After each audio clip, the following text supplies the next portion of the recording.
Amazina ye nyakuri yitwa Michael Adebayo Olayinka. Yamamaye cyane mu njyana ya Afrobeat, Afropop, Dancehall ndetse na R&B. Ni umuririmbyi akaba n'umwanditsi w'indirimbo. Uyu mu nkuru ye yigeze guca agahigo kadasanzwe mu mwaka wa 2021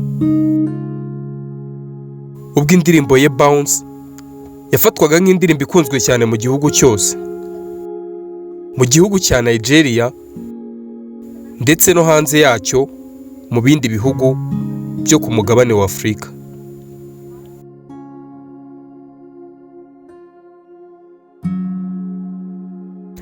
Michael Adebayo Olayinka yavutse ku itariki 23 z'ukwezi kwa 9 mu mwaka w'1999. Ubu afite imyaka 25.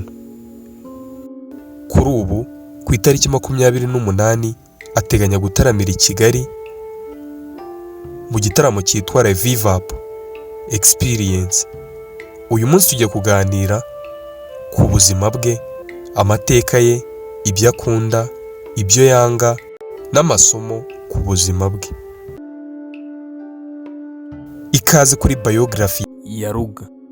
Niba uri umukunzi we, iyi video ni iyawe.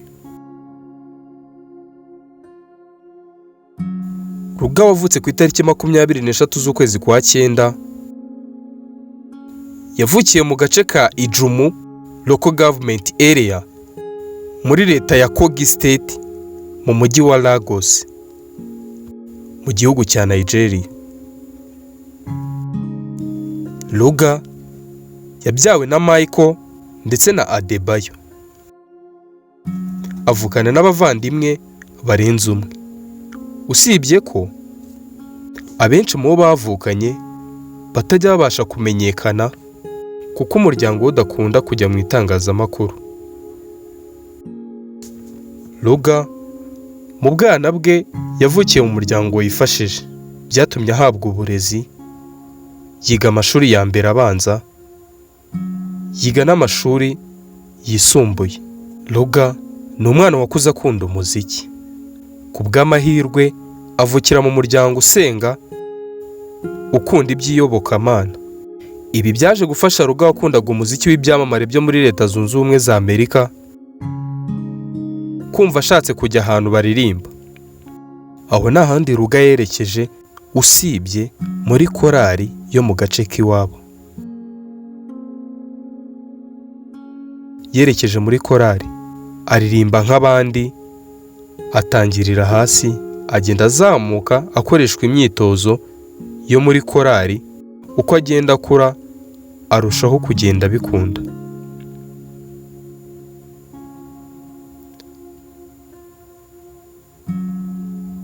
Urwego rw'uburyo yabikundagamo kuririmba birushaho kuzamuka.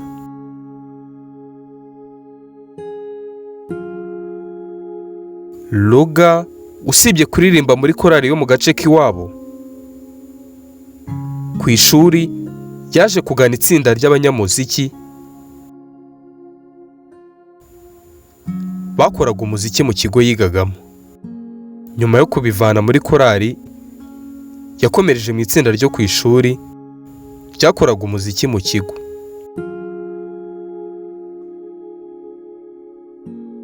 Yifatanya nabo bakorera hamwe, atangira gukora ibihangano bye. Ruga wari ugeze mu mashuri yisumbuye, umutima wo gukunda kuririmba wakomeje guhabwa intebe. Agenda akura umunsi ku wundi ari n'akarushaho kubikunda, agenda azamuka yaba muri korali ndetse no mu mashuri yisumbuye aho yigaga, anakora umuziki mu kigo yigagamo. Yakoraga mu bitaramo byo ku ishuri, agakora no mu bitaramo byo muri karitsiye, akagaragazamo impano ye mu buryo bwose bushoboka. Mu mwaka w'2020 umurasire w'inyenyeri wamurasheho, agira amahirwe yo guhura n'umuyobozi ukomeye ndetse akaba n'umuhanzi mukuru muri lebo ya Jonzing World Record, yari lebo ya Da Prince, manager ndetse akaba n'umuhanzi mukuru muri iyo lebo. Uyu Da Prince ni umuvandimwe w'umuproducer Big Time, akaba n'umuvandimwe w'umuyobozi wa lebo Marvin Record. Da Prince nyuma yo kumva ijwi rya Ruga wari ukiri muto mu mwuga we, yumvisha aguye mu rukundo n'ijwi ry'uyu musore.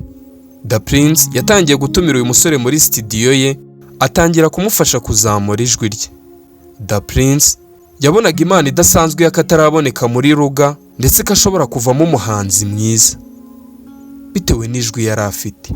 Ku itariki 18 z'ukwezi kwa mbere mu mwaka wa 2020, Da Prince yafashe iya mbere ajya ku mbuga nkoranyambaga ze, asangiza abamukurikirana barenga miliyoni inkuru nziza yuko yasinyishije umuhanzi mushya Ruga muri Jonzing World Record. Uyu Ruga yarabaye umuhanzi wa kabiri Da Prince yari asinyishije kuza gukorana nawe muri Jonzing World Record. Aha hari inyuma ya Rema wari warasinye amasezerano y'imikoranire hagati ye na Marvin Record. Ku ruhande rwa Ruga yasinye amasezerano y'imikoranire ye hagati ye n'iyi lebo n'iyi sosiyete ifasha abahanzi Jonzing World Record, ku bufatanye na Sony Music West Africa ndetse na Columbia Records, zose zisanzwe zifasha abahanzi mu kuzamura no kwagura impano zabo. Iterambere ry'umuziki wa Ruga byazamutse cyane nyuma yo gusinya amasezerano y'imikoranire ye na Da Prince, binyuze muri sosiyete ye ifasha abahanzi Jonzing World Record. Izina Ruga yarihawe na Da Prince. Mu kwezi kwa kabiri mu mwaka wa 2021, Ruga yaje kongera gushyira hanze album nshya yari iya kabiri, maze ayita The Second Wave. Iyi album yakiriwe neza n'abanya-Nigeria ndetse n'abanyafrika muri rusange, twongeyeho abakunzi b'umuziki ku isi yose muri rusange. Iyi album The Second Wave yari iriho indirimbo zakunzwe cyane nka Girlfriend ndetse na Dior. Izi ndirimbo ziri mu zamufashije kwagura izina rye mu buryo bukomeye.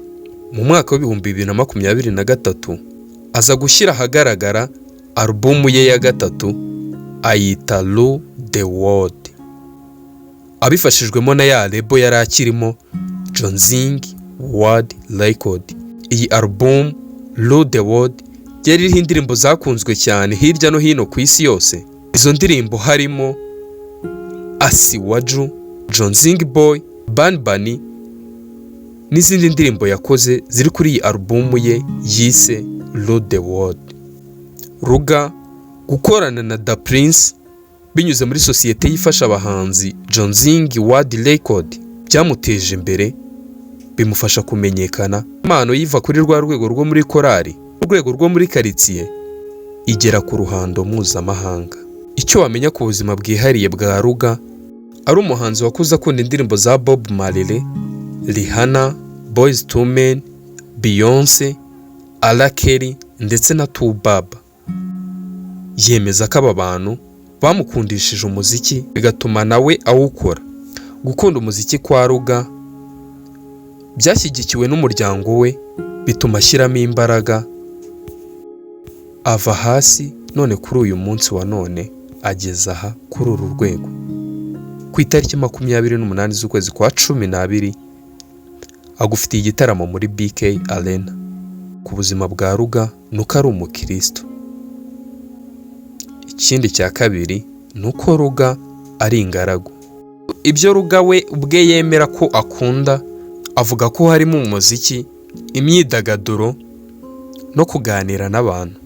Naho ibyo yanga, Ruga yavuze ko ari umuntu wanga ibikorwa bisenya umuziki nyafurika.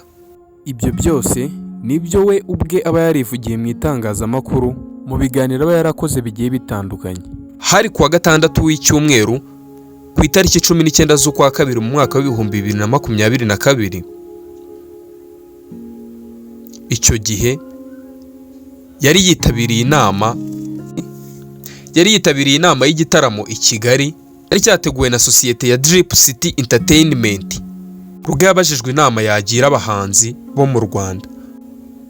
inama Ruga yagiriye abahanzi bo mu Rwanda, yavuze ko bakwiriye kuba bo ba nyabo. Reka duhurire mu gice cya kabiri cya biography ya Ruga, dukomereza ku masomo n'ubutumwa yahaye abahanzi ndetse n'urubyiruko muri rusange. Ndakurarikiye mu gice cya kabiri cya biography ya Ruga. Ugira ibihe byiza. Ndi Intore mu mfura Silent Fire at your mind a billion African Black Dreamer Boy and Joy Speaker Boy alone to make a road of Tokalas Jim Spamafita antagonist. Yambi Santi Angel, don't sleep when you got him. Hug life for Zaya Malone.